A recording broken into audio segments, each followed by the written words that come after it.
So this is video about the exception handling. So for that purpose, I created one project called Global Exception Handler, and these are the dependencies I used to add. Basically, it's JPA web.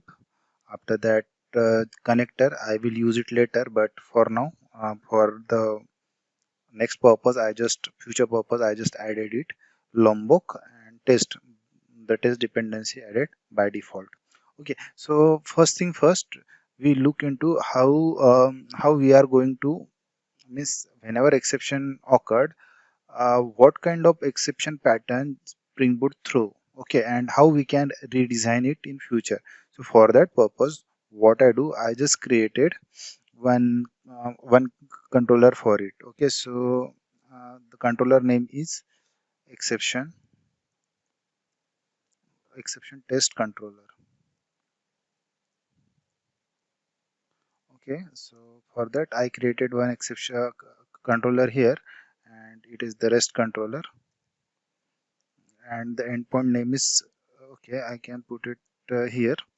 Okay, it's simple gate mapping, and endpoint name is test. Okay, that's it. And after that, I want one method which return a string say hello. Okay, so this method, whenever we are going to call this method return the exception. Okay, so for that purpose I'm throwing the exception whenever we are calling this method. Okay,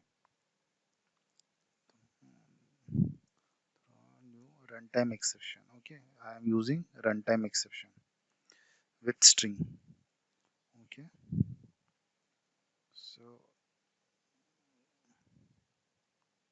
exception occurred. Okay, okay, that's what it is. This is the exception. Okay, I just redesign it so it is easy to read. Okay, just let's run this project. For now I'm running it once again. Let's see what happened. I have my postman. Okay, this is the old request. What I do,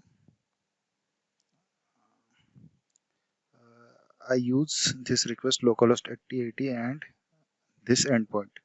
Let's see what happened. Basically,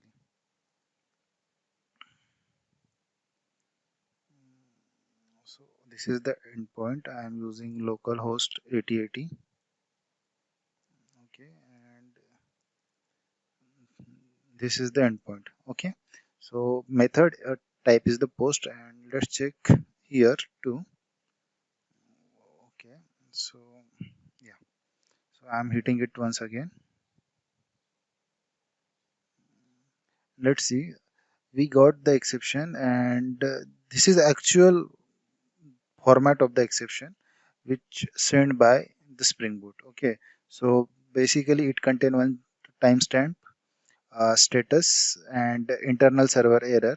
There is no message for now, and the path is equal to test. So this is by default format of the Spring Boot exception. We can redesign it with the help of annotation called controller, advice, and exception handler.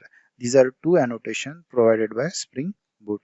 Okay, so I'm opening my Eclipse once again, and let's see what is the trace here.